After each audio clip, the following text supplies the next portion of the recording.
Bienvenidos, colegas. Seguimos trabajando con rodales incoetáneos, pero ahora vamos a platicar un poco del método de Usher, ¿sí? Hay muchísimos métodos de manejo de rodales incoetáneos. Hay modelos que usan matrices de transición tipo Markov, de muchas formas. Sin embargo, este método es relativamente antiguo, se generó en los años, a principios de los años 60. Se me hace muy intuitivo e interesante de usar, sobre todo para entender las consecuencias de nuestra silvicultura. Y por eso me gusta platicar de él. Si volvemos a la teoría clásica de una estructura incoetánea, ¿verdad? Básicamente lo que tenemos es una serie de árboles de diferentes edades. Ya quedamos que el diámetro representa también la edad, ¿sí? En los años 40 se investigaron muchísimos métodos para modelar la estructura de poblaciones, ¿sí? El siguiente método del cual vamos a platicar está basado en un método de matrices diseñado originalmente por el doctor Leslie. Él estaba pensando en poblaciones de animales. Sin embargo, el método es transferible de una manera bien interesante a poblaciones de árboles y además nos permite una cosa que es deseable. Permite obtener una tasa de explotación en función del crecimiento y de la regeneración que podamos obtener. Y esto vale la pena platicarlo, ¿sí? Que es el método de Usher. El método de Usher visualiza nuestra estructura, esta de J invertida, como un vector. En este vector, ¿sí?, el valor de Q0 representa mi regeneración en la categoría de edades más jóvenes, ¿verdad? Y todas estas son la transición desde la categoría Q0 hasta la categoría QN. Q0 en este caso es nuestra regeneración y nuestro número de árboles por edades, ¿verdad? Ahora, ¿cómo logramos la transición de un vector a otro vector, verdad? Pues usando una matriz. Y aquí es donde la gente luego empieza a llorar, ¿verdad? Pero no lloren, colegas. Vamos a ver y entender esto, ¿verdad? Q1 representa mi población después de que ha transicionado del vector original hacia la siguiente edad, ¿verdad? Hasta el siguiente ciclo de corta. Entonces, la pregunta es, ¿y cuánto vale Q? Esta es la estructura básica de esta matriz Q, de acuerdo al método de Usher, y vamos a entenderla. Es bien interesante entenderla. Quiero que vean cómo aparece aquí este valor de A0 y B0. Colegas, estos valores de A0 y B0 tienen que ver con la transición de diámetros de una categoría a la siguiente, ¿verdad?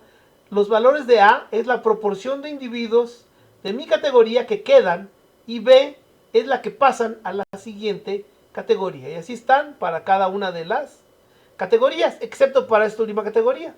¿Por qué? Porque aquí hay un diámetro mínimo de corta, ¿verdad? Aquí ya los árboles que pasan a esa siguiente categoría se consideran la cosecha.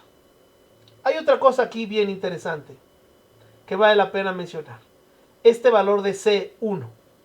Colegas, los valores estos de C1 nos hablan de la regeneración que es posible cuando un árbol de esta clase de tamaño libera espacio. Suena interesante, ¿verdad? Árboles pequeños deben liberar poco espacio para que haya regeneración.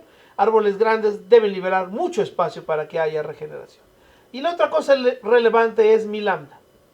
Este lambda me va a hablar de la tasa de equilibrio,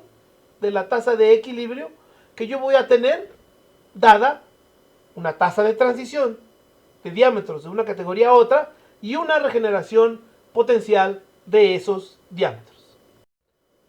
Aquí pongo las definiciones, colegas, nomás para verlas, ¿verdad? La regeneración establecida, la proporción de árboles que permanece en la késima clase, la proporción de árboles que de la késima clase se mueven a la siguiente clase y esta que es nuestra tasa de equilibrio de la población.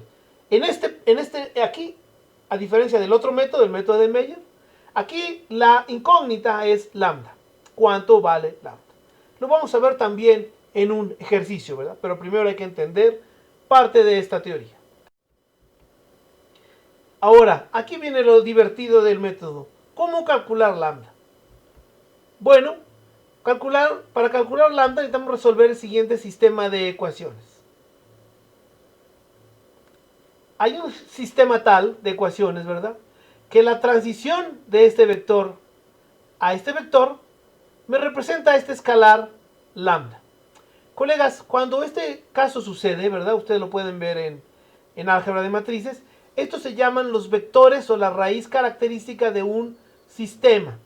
En inglés se les llaman eigenvalores, ¿sí?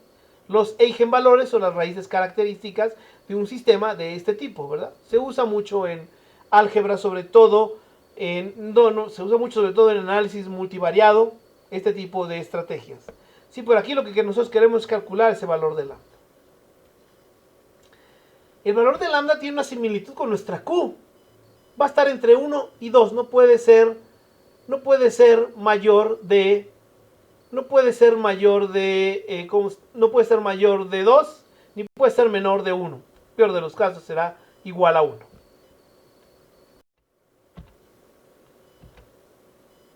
¿Qué es lo que sucede? Cuando yo tengo la matriz que ustedes vieron, se genera un sistema de ecuaciones del siguiente tipo. Dependiendo de las clases que yo tengo de ecuaciones, se genera ese sistema de ecuaciones, ¿verdad? Aquí está ese sistema de ecuaciones, ¿sí? Colegas, es relativamente sencillo ya ahora, ¿verdad? Antiguamente el doctor Usher en los años 60, ¿verdad? Trabajó con varios artículos, ¿verdad? En los cuales demostraba una serie de técnicas para poder obtener de manera más rápida el valor de lambda. Y claro, es una época en la cual no existían computadoras, ¿verdad? Entonces, él lo que quería era extender su enfoque para que fuera más utilizado. Dependiendo de la cantidad de clases diamétricas, es el número de ecuaciones que ustedes van a tener, ¿sí? Y básicamente lo que nos lleva es a resolver este sistema de ecuaciones. Cada vez que resolvemos el sistema, en cada una de estas ecuaciones, llegamos a esta progresión, colegas, ¿sí? A esta progresión. Y esta progresión se repite a lo largo de mis clases diamétricas. ¿Y qué creen? Esto se le llama la progresión de Usher, ¿verdad?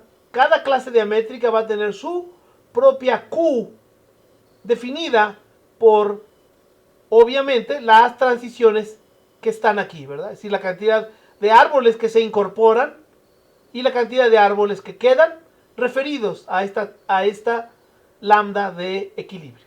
Así es como funciona la progresión de Usher, ¿sí? Hay que tener eso en cuenta. Esto es bien interesante de hacer notar. A diferencia de una progresión fija, aquí vamos a tener progresiones que dependen de esas tasas de crecimiento. Ahora, ¿cómo vamos a resolver este sistema de ecuaciones que se ve tan complejo? Es complejo, colegas. Por eso no hay una forma algebraica de resolverlo. La única forma de hacerlo es usando cálculo numérico. Pero nuestros buenos amigos de Excel ya han resuelto ese problema y lo vamos a ver cómo resolverlo con el paquete Solver, ¿verdad? A todos los que no tengan Solver les pido que en sus paquetes de datos de Excel instalen Solver. Si no, a lo mejor lo van a tener que hacer a mano. Voy a ver si ilustro el proceso a mano para que vean cómo es que se hace el proceso manual de la resolución de este sistema. Ahora, una vez que llegamos a nuestra lambda de equilibrio, podemos establecer la explotación de esta forma. Yo sé que lambda está entre 1 y 2, ¿verdad? Entonces la explotación porcentual la puedo establecer de esta forma. Y lo que yo voy a denominar la cosecha mejorada, la voy a establecer de esta forma. Donde R va a ser un componente que me va a representar la cosecha, ¿sí? Vamos a ver cómo sale esta E, ¿verdad? Esta E la voy a aplicar utilizando mi tasa de explotación que salga aquí. Es decir, a este vector R, ¿verdad? Solo le voy a quitar la parte explotable, toda pareja, colegas. Eso es lo interesante del método. El método de Usher nos dice, cuando ustedes manejan un rodal incoetáneo, no pueden solo intervenir una clase de edades, tienen que intervenirlas todas para poder lograr la regulación, ¿sí? Vamos a verlo, insisto, con un ejemplo para que eso sea muchísimo más claro, ¿sí? Aquí ya tengo la definición de cuáles son estos vectores, ¿verdad? cómo se calcula E y cómo se calcula Q. Y además algo bien interesante, nosotros podemos simular qué le va a pasar a nuestro bosque a medida que pasa el tiempo. Colegas, este es el método de Usher. Se ve complejo, pero el método de Usher permite muchísimos escenarios de simulación, siempre y cuando nuestros supuestos sean correctos. Cuando digo nuestros supuestos sean correctos, básicamente me estoy refiriendo a nuestros supuestos de crecimiento, ¿verdad? Que nuestras tasas de transición sean relativamente correctas. Yo puedo establecer una tasa de explotación de manera bastante eficiente.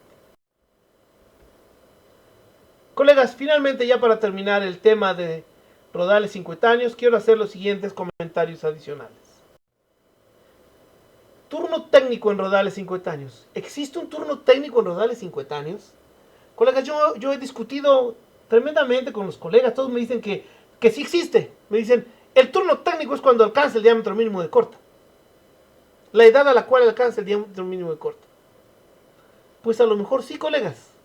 Pero sin embargo, la definición de turno está referida a una masa coetánea, porque toda la masa tiene que desaparecer, ¿verdad? Si para alguien la definición del turno está definida a la desaparición específica de los árboles de una clase de edades que alcanzaron cierto diámetro mínimo, bueno, pues eso no es turno, ¿sí? Y ahora sí que es motivo para que lo discutamos después, pero en bosques que tienen manejo coetáneo no se debía pedir la definición del turno. Es una burrada eso. Finalmente, colegas, vamos a platicar de los métodos tradicionales de estimación de los incrementos en México según el método mexicano. Esta es la forma más común de la ecuación de intensidad de corta, ¿verdad? Que trabaja básicamente con el hecho de que suponemos que nuestro crecimiento es exponencial. Y sin embargo, colegas, pareciera que el método se olvidó que existe esta modificación del método que es básicamente el ajuste del método francés. Quiero que vean ese valor de F que viene ahí a un ladito. ¿Y qué creen? Ese valor de F me dice que yo tengo un volumen meta y tengo un volumen observado, ¿sí? Cuando mi volumen observado en mi rodal es mayor a mi volumen meta, fíjense, ellos ya usan el concepto de ese volumen meta, el BN es el volumen meta, ¿verdad? Cuando el volumen que estoy observando es mayor que mi volumen meta, yo premio la intensidad de corta. Pero cuando mi volumen presente es mayor que mi volumen meta o mi volumen del bosque normal, por eso dice BN, yo castigo la intensidad de corta. Eso es lo que debíamos estar haciendo en México si seguimos usando este tipo de estrategias, ¿verdad? Es decir, si mi volumen meta son 100 metros cúbicos, pero yo llego al bosque y el bosque tiene 80 metros cúbicos, pues si yo le aplico la intensidad de corta, como me aparece, me voy a empezar a acabar el bosque. Lo ideal sería compensarlo, y esta es una forma bien sencilla de compensar la intensidad de corta en bosques incoetáneos, ¿sí? Aquí estoy poniendo cómo se usa generalmente, ¿verdad? Las existencias reales totales por hectárea multiplicadas por cada una de estas intensidades de corta. Ciclo de corta, ustedes saben cómo se calcula, ¿verdad? Valdría la pena ver que ya una vez que nosotros incluimos el coeficiente del bosque de referencia, pasa algo bien interesante, ¿verdad? Ya cambió, va a cambiar este ciclo de corta, ¿sí? Mientras más grande es nuestra diferencia entre el volumen observado y el volumen de referencia, en este caso el BN debía estar aquí, obviamente nuestro ciclo de corta va a aumentar, ¿sí? Y va a aumentar hasta que lleguemos a nuestro inventario meta. En ese momento vamos a tener el ciclo de corta que querramos. Eso nos lleva a otro concepto, colegas. Me preocupa que la gente se case con los ciclos de corta que tiene ahorita, si no ha evaluado bien estas cosas. Y entonces un rodal que tiene ciclos de corta de 15 años se queda en 15 años, y uno que tiene 10 se queda en 10, y uno que tiene 5 se queda en 5, sin jamás voltear a ver qué le pasó al bosque después. Y bueno, aquí están las intensidades de corta. Aquí la pregunta, obviamente, antes de pasar a la siguiente, es ¿cuánto vale I, verdad? Y colegas, hay muchísimos métodos para calcular I. Y sin embargo, uno que me ha dado éxito últimamente es uno bastante sencillito, que viene en el libro del doctor Klepak, ¿verdad? Que nos dice esto, ¿verdad? Que si yo tengo clases diamétricas de 5 centímetros, mi intensidad de corta es simplemente la relación que ustedes ven allá abajo, ¿verdad? Siempre y cuando el tiempo de paso lo calcule, ¿verdad? Con esta media armónica. Sobre todo esta media armónica se tiene que usar cuando ustedes tienen tiempos de paso muy pocos tiempos de paso, o tiempos de paso por rodal, porque si ustedes tienen 3 o 4 árboles para calcular el tiempo de paso en un rodal, siempre es lo más adecuado es usar su media armónica. Si ustedes lo tienen para un bosque relativamente amplio y lo van a usar, pues a lo mejor la media promedio sería suficiente, pero eso implica que ustedes tienen 30 o 40 árboles medidos, ¿verdad? Su tiempo de paso y su área no es demasiado grande para usarse. Colegas, hasta aquí voy a dejar este comentario sobre rodales cincuetáneos y nos vemos en los ejercicios. Vamos a empezar con el método de Meyer y luego vamos a pasar a ver el método de Usher y algunos otros ejemplos que a lo mejor vengan a la mente que se puedan utilizar, ¿sí?